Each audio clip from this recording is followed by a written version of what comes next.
गृह मंत्री अमित शाह छत्तीसगढ़ के दौरे पर आ रहे हैं और रायपुर पहुंचेंगे लगभग रात के समय और यहां रात्रि विश्राम करेंगे।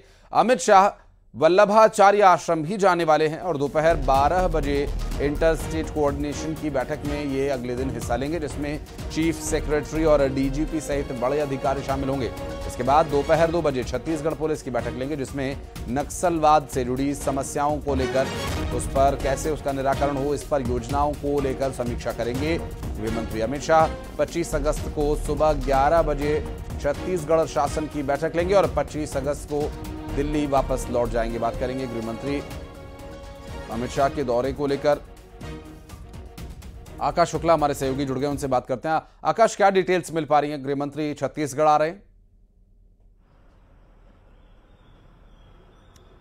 जी बिल्कुल, केंद्रीय गृह मंत्री अमित शाह छत्तीसगढ़ आज 3 दिवसीय दौरे पर आ रहे हैं और इसको लेके भाजपा और सरकार ने भी पूरी तैयारी कर रखी है। आज रात को 10 बजे केंद्रीय गृह मंत्री अमित शाह जो हैं वो रायपुर एयरपोर्ट आएंगे। यहाँ पर उनके स्वागत के लिए मुख्यमंत्री विष्णुदेव साय 10 बजे पहुंचेंगे एयरपोर्ट और इसके बाद सीधे निजी होटल मेफेयर के लिए रवाना हो जाएंगे। यहाँ पर रात्रि में विश्राम करेंगे। इस दौरान वो संगठन के लोगों से मिलेंगे, बैठक लेने की बात सामने आ रही है। इसके बाद कल वल्लभाचार्य जो है आश्रम जाएंगे, वहां पर दर्शन करके लौटने के बाद अंतर्राज्यीय समन्वय समिति की बैठक शुरू होगी। दोपहर 12 बजे मेफेयर में बैठक है। 7 राज्यों के जो डीजीपी और मुख्य सचिव समेत तमाम जो अधिकारी हैं वो मौजूद रहेंगे। बड़ी बैठक है नक्सल मोर्चे को लेकर, क्योंकि छत्तीसगढ़ में लगातार नक्सल के खिलाफ अभियान चलाए जा रहे हैं। इसके साथ जो आसपास राज्यों में एक्टिविटी हो रही है उसको लेकर केंद्र सरकार बड़ी योजना बनाएगी। इस बैठक में तमाम जो अधिकारी शामिल होंगे। इसके लिए मुख्यमंत्री ने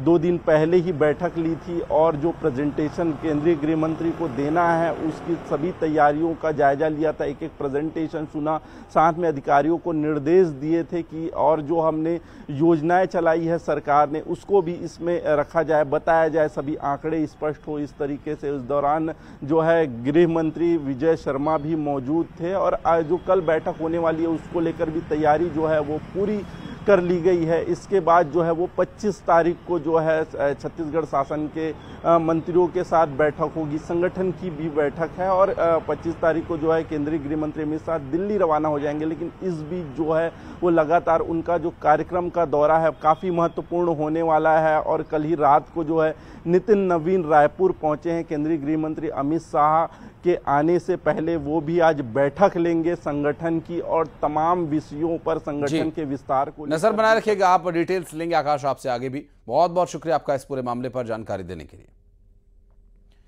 और केंद्रीय गृह मंत्री अमित शाह के छत्तीसगढ़ दौरे से पहले बीजेपी के प्रदेश प्रभारी नितिन नवीन रायपुर पहुंच चुके हैं और जैसा कि भी हमारे सहयोगी आकाश ने बताया कि वे भी यहां बैठक लेने वाले हैं। शाह के दौरे से पहले उन सभी कार्यस्थल, उन सभी जगहों की समीक्षा होगी। अमित शाह के दौरे को समीक्षात्मक दौरा माना जा रहा है और विकास और सुरक्षा को लेकर भी कई अहम बातचीत यहां पर हो सकती है। और प्रदेश में नक्सलवाद के खिलाफ जो अभियान चल रहा है इसमें गृह मंत्री अमित शाह राज्य के विकास और शांति को लेकर भी बैठक करेंगे। छत्तीसगढ़ और आसपास के 7 राज्यों के डीजीपी और मुख्य सचिव इस बैठक में हिस्सा लेंगे। छत्तीसगढ़ में नक्सलवाद के खिलाफ अभियान की समीक्षा की जाएगी। उन्होंने कहा कि अमित शाह के दौरे से निश्चित रूप से विकास को गति मिलेगी ही। आज ईडी आपको दस्तक दे रही है तो उसके 2 दिन पहले ही आपको लग रहा है कि पुनः हम पहले ही हल्ला कर दें ताकि लोग हमको कहें कि हम आज ईडी का जरूरत क्यों पड़ जाए। छत्तीसगढ़ के कांग्रेस के लोग को बताना चाहिए किस प्रकार से शराब घोटाले से लेकर युवाओं के साथ खेल खेला गया, उनके एग्जामिनेशंस में, उनके रिजल्ट्स में किस प्रकार से खेला गया, किस प्रकार से यहाँ पर बड़े पैमाने पर आप कह सकते हैं कि खनन से लेकर सभी चीज़ों में खेल खेला गया। तो आज देश की सरकार जब भी रही यहाँ पर जब इतना समय तक तो उसका पहला परिचय भ्रष्टाचार ही रहा। तो कांग्रेस का जो पर्यायवाची शब्द है वो भ्रष्टाचार है। और ग्वालियर से खबर, जहां पर वीआईपी मूवमेंट से पहले 2 कारों के दुर्घटनाग्रस्त होने की जानकारी मिल रही है। कार चालक शख्स ने पुलिस के साथ विवाद भी किया। दरअसल सेना का मेजर है कार सवार। फौजियों ने थाने का घेराव किया और देर रात गोले का मंदिर थाने पर जोरदार हंगामा हुआ। फौजियों ने पुलिस अफसरों के साथ यहां पर बदतमीजी की। MITS तिराहा पर आपस में दो कारों की टक्कर हो गई थी, जिसके बाद ये पूरा विवाद उठ खड़ा हुआ।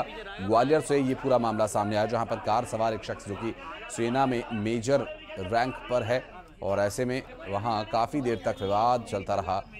और इस दौरान की तस्वीरें हम आपको दिखा रहे हैं। वीआईपी मूवमेंट से पहले कार के दुर्घटनाग्रस्त होने के बाद यहाँ बवाल शुरू हुआ।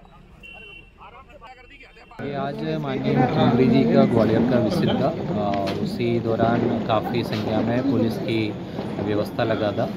हर चौराहे पे और रोड पे काफ़ी संख्या में पुलिस खड़े थे। अन्य ज़िले का भी पुलिस यहाँ पे मौजूद था। तो ये सीएम निकलने वाला था भोपाल के लिए। उस समय दो गाड़ियों के बीच में एक्सीडेंट हो गया। उसमें जो सामने वाले गाड़ी अपने मेजर साहब की था, वो जो पीछे वाले गाड़ी इनके गाड़ी में टक्कर मारा। मेजर साहब वापस गाड़ी से उतर के उस गाड़ी पे गया, उनको बाहर निकलने को बोला। उससे इनका विवाद शुरू हो गया, बट वो गाड़ी नहीं रोका। उधर तैनात ट्रैफिक पुलिस और सुशील हमारे सहयोगी इस वक्त हमारे साथ जुड़ गए हैं, बात करेंगे उनसे। सुशील, ये दुर्घटना कैसे हुई और इतना विवाद क्यों हुआ? बिल्कुल, देखिए आपको बता दें कि कल सीएम डॉक्टर मोहन यादव ग्वालियर आए थे। जब वो लौटने वाले थे रात के समय, उसी दौरान उनका जो कारकेड का रूट था, उसी रूट पर मेजर आशीष की कार को किसी दूसरे कार सवार ने टक्कर मार दी थी MITS तिराहे पर। इसी बात को लेकर आशीष जो मेजर हैं, उन्होंने विरोध दर्ज कराया था। वहाँ जो ट्रैफिक पुलिस तैनात थे सिपाही, लेकिन चूंकि वो उन्हें पहचानते नहीं थे, और इसी दौरान जब आशीष ने विवाद करना शुरू किया, बहस करना शुरू किया, तो मौके की नजाकत को देखते हुए क्राइम ब्रांच की टीम भी वहां पर पहुंची थी। और सीएम के काफिले के निकलने का मामला था, VIP सिक्योरिटी थी, लिहाजा वहां क्राइम ब्रांच की टीम ने जब आशीष नहीं माने तो उनको कार में बैठाकर वहां से स्पॉट से हटाया था सीएम के कार के रूट से। और जब बाद में इस बात की जानकारी सेना के अधिकारियों को और उनके साथियों को लगी, तो फौजियों ने गोले का मंदिर थाने पहुंचकर भारी हंगामा किया। और बाद में जब पुलिस को पता चला कि मेजर है, तो समझाइश का प्रयास किया गया, लेकिन थाने पर पुलिसकर्मियों के साथ भी बदसलूकी देर रात फौजियों के द्वारा की गई थी। हालांकि देर रात तक ये मामला इसी तरह चलता रहा। बाद में सुबह इस मामले में सेना के अफसर और पुलिस के द्वारा सुलह करने की बात कह के शांत कराया गया। देर रात ये मामला शांत हुआ। फिलहाल आज संभवतः पुलिस और सेना के अधिकारियों के साथ बातचीत होकर इस मामले में सुलह की जाएगी। निश्चित तौर पर कहीं ना कहीं गफलत के चलते ट्रैफिक पुलिस। सुशील, आप नजर बनाए रखिएगा, आगे डिटेल्स लेंगे आपसे इस पूरे मामले पर जानकारी देने के लिए। बहुत बहुत धन्यवाद आपका। और खबर बिलासपुर से, जहां पर 67 लोगों को नियम के तहत नोटिस थमाया गया। पार्किंग का निजी और व्यावसायिक उपयोग करने पर यह नोटिस दिया गया, और 3 दिन में पार्किंग की जगह को खाली करने के लिए नोटिस दिया गया है। नोटिस मिलने पर भवन मालिकों में हड़कंप मचा हुआ है। बिना पार्किंग के ये स्कूल चला रहे, हॉस्पिटल, शोरूम, पार्किंग की जगह का व्यावसायिक उपयोग करने का आरोप है।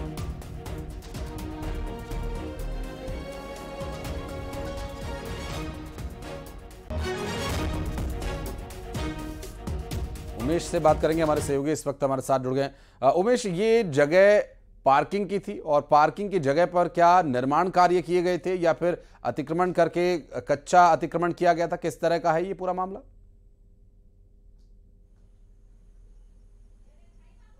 आशीष जी, देखिए बिलासपुर में लगभग 67 ऐसे कॉम्प्लेक्स हैं जिसके बेसमेंट और पार्किंग जोन जो होता है वहां पर व्यावसायिक उपयोग किया जा रहा था इन भवन मालिकों के द्वारा। इसके साथ ही जो शॉपिंग मॉल है उसके बेसमेंट और जो पार्किंग की जो एरिया होता है वहां पर दुकान संचालित किए जा रहे थे, जिसकी शिकायत लगातार नगर निगम को मिल रही थी। ऐसे 67 लोगों को नोटिस जारी करते हुए नगर निगम ने 3 दिनों का समय दिया है कि वो वहां से अपने सामानों को खाली कर दे, और जो बेतरतीब सड़कों पर जो गाड़ियां और वाहन पार्क होती है उन्हें पार्किंग की जगह पे पार्क किया जाए। लेकिन ये लगातार शिकायत के बाद आज जब नोटिस जारी हुआ है तो उसके बाद से भवन मालिकों में हड़कंप मचा हुआ है। हालांकि 3 दिनों के बाद अगर ये अपने सामानों को या व्यावसायिक जो उपयोग किया जा रहा है उसको नहीं हटाया गया तो उन पर कड़ी कार्रवाई करने के निर्देश दिए गए हैं। जिस तरीके से बिलासपुर में लगातार यातायात व्यवस्था जो बाधित हो रही है, सड़कों में जाम लगने की जो स्थिति निर्मित हो रही है, वो यही वजह है कि लोग पार्किंग में न रखकर सड़कों पर गाड़ियों को रख देते हैं। अब उनकी भी मजबूरी ये होती है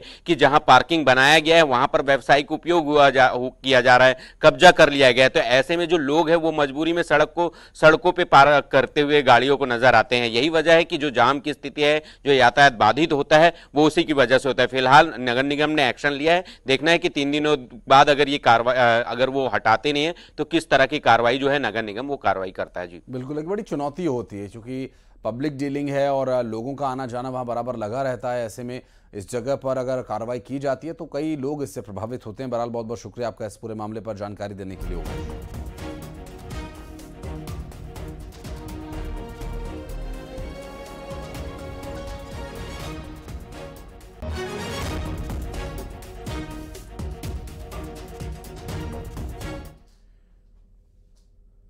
और श्योपुर जिले में खनन विभाग को सरेआम चूना लगाया जा रहा है। जिला मुख्यालय की सड़कों पर सरेआम अवैध रेत से भरे ओवरलोडेड डंपर दौड़ रहे हैं जो बिना रॉयल्टी दिए रेत परिवहन कर रहे हैं। लेकिन खनिज विभाग की नजर अवैध रेत खनन और परिवहन कर रहे माफियाओं पर पड़ ही नहीं रही। खनिज और पुलिस विभाग पर खनन माफिया से मोटी रकम लेकर अवैध रूप से रेत खनन परिवहन की अनुमति देने तक के गंभीर आरोप लग रहे हैं। और ये देखिए किस तरह से गली मोहल्लों के बीच से ये भारी भरकम वाहनों से रेत का परिवहन किया जा रहा है।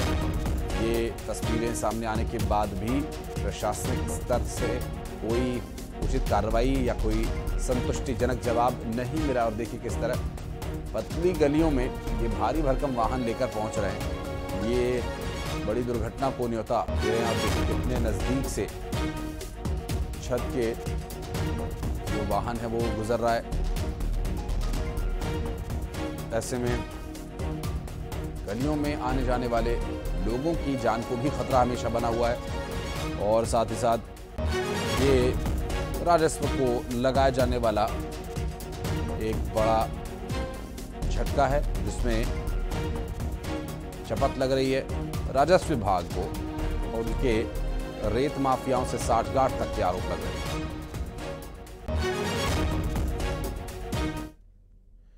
और शाहजहांपुर में गोदाम मालिक पर एफआईआर दर्ज की गई है। दरअसल गोदाम में पीडीएस का चावल मिला था और प्रशासन की टीम ने छापा मारकर 300 क्विंटल पीडीएस का चावल जब्त किया था, जिसमें कि पीडीएस का चावल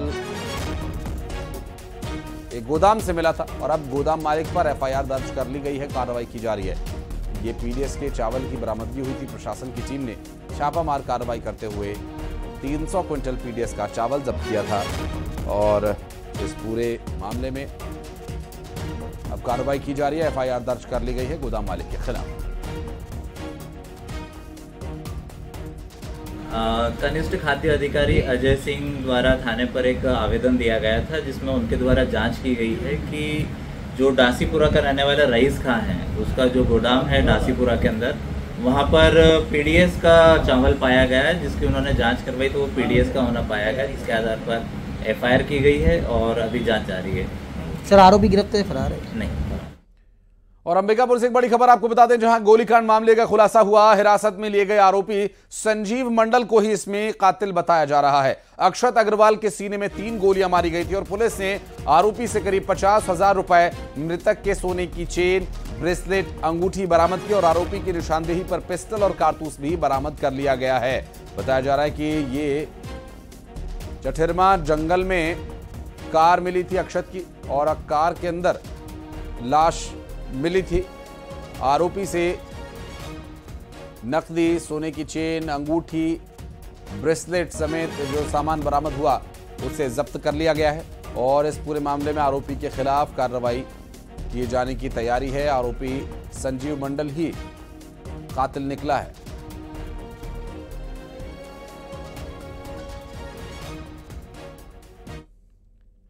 खबर भोपाल से, जहां पर डिप्टी सीएम के बंगले के पास लूट की वारदात को अंजाम दिया गया। जगदीश देवड़ा के बंगले के पास ये लूटपाट हुई। दरअसल ऑटो चालक और साथियों ने लूट की वारदात को अंजाम दिया। एक शख्स से पैसे और मोबाइल छीने गए।